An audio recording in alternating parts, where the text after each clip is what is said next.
నిరంజన్ రెడ్డి గారు, అంటే మీరు చేస్తే సంసారం, పక్క వాళ్ళు చేస్తే వ్యభిచారమా?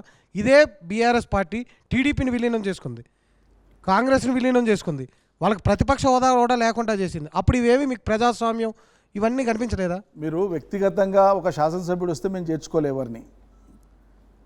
శాసనసభ పక్షం అటు టీడీపీ నుంచి వచ్చినటువంటి వాళ్ళు స్ప్లిట్ గ్రూప్గా వచ్చి రాజ్యాంగబద్ధంగా చట్టపరంగా చట్టం అనుమతించిన పరంగా వాళ్ళు ఒక గ్రూప్గా వచ్చి జాయిన్ అయితే చట్టం అనుమతించిన పరంగానే దానిని జాయిన్ చేసుకున్నాం.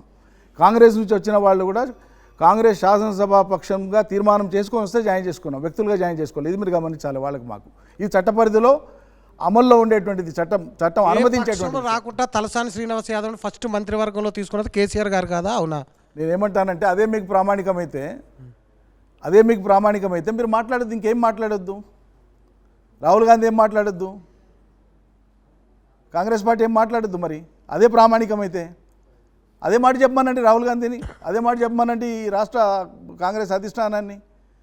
వాళ్ళు కూడా చేసిండు కాబట్టి మేము చేస్తున్నాం ఇవన్నీ అని మాట మాట్లాడామనండి. మరి నైతికత గురించి ఎందుకు మాట్లాడతాడు?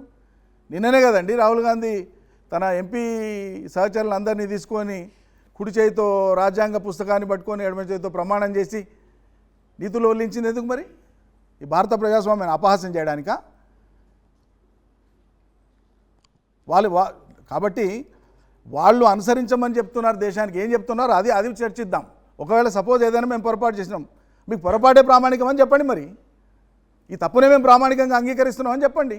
కానీ చట్టం తీసుకొచ్చేంత వరకు దాన్ని చాలా సందర్భాల్లో ఫాలో అయ్యారు. ఉదాహరణకి 33% రిజర్వేషన్లు ఇవ్వండి మహిళలకు అంటూ మీ పార్టీ నాయకులు ఢిల్లీలో ప్లకార్డులు ప్రదర్శించారు. కానీ 33% సీట్లు మీరు మహిళలకు ఇవ్వలేదు. సో మీరు పోరాడిన విషయం గురించే మీరు సీట్లు ఇవ్వనప్పుడు ఇప్పుడు కాంగ్రెస్ పోరాడుతున్న దాన్ని చట్టానికంటే ముందు అమలు చేయండి అని ఎలా అడుగుతారు? రోహిత్ గారు, విషయం ఏంటంటే ఒక రాజకీయ పార్టీగా ఒక అంశాన్ని, ప్రజలకు పనికొచ్చేటువంటి అంశాన్ని చర్చకు పెట్టి అన్ని పార్టీలు చర్చించి కేంద్రంలో పార్లమెంటులో ఒక బిల్లు తీసుకొని వస్తే అమలయ్యేటువంటి విషయం.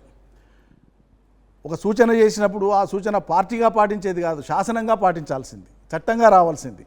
చట్టంగా మేము చేయము, కానీ మీరు చెప్పిన కాబట్టి మీరు పెట్టండి మహిళలను అంటే అర్థం లేదు కదా. వాళ్ళు ఆ రకంగా మాట్లాడితే అంటే మేము పెట్టిన చోట వాళ్ళు మహిళలను పెడతారా?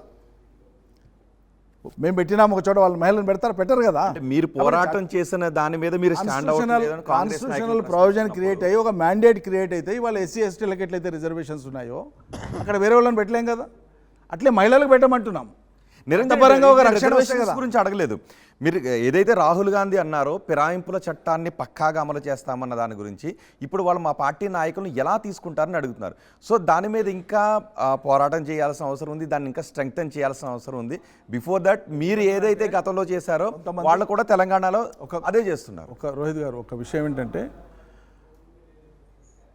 పార్టీ ఫిరాయింపులు అనేటువంటివి నిజంగానే వ్యక్తిగత ప్రయోజనం కోసమా, ఆ పార్టీ యొక్క ప్రయోజనం కోసమా, అవతల పార్టీ ప్రయోజనం కోసమా, ఒక జనబాహుళ్యం కోసమా?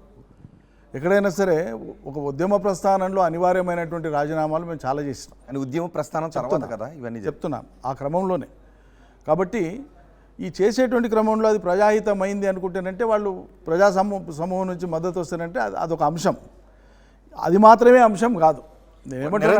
2014లో జరిగిన ఫిరాయింపులు అఫ్కోర్స్ ఎల్పీని మీద ఫిరాయింపులు కాదంటున్నాను, జరిగినవి పార్టీ ఫిరాయింపులు కాదంటున్నాను. ఫిరాయింపులు ఏవైతే జరిగినాయో ప్రయత్నాల కోసం జరిగాయి. ఉదాహరణకు రాజశేఖర రెడ్డి గారు ఉన్నప్పుడు ఇదే కాంగ్రెస్ పార్టీ, రాజశేఖర రెడ్డి గారు ముఖ్యమంత్రి అయినప్పుడు టీఆర్ఎస్కు సంబంధించినటువంటి 10 మంది శాసనసభ్యుల్ని ఆయన అవతల పార్టీలో చేర్చుకున్నారు.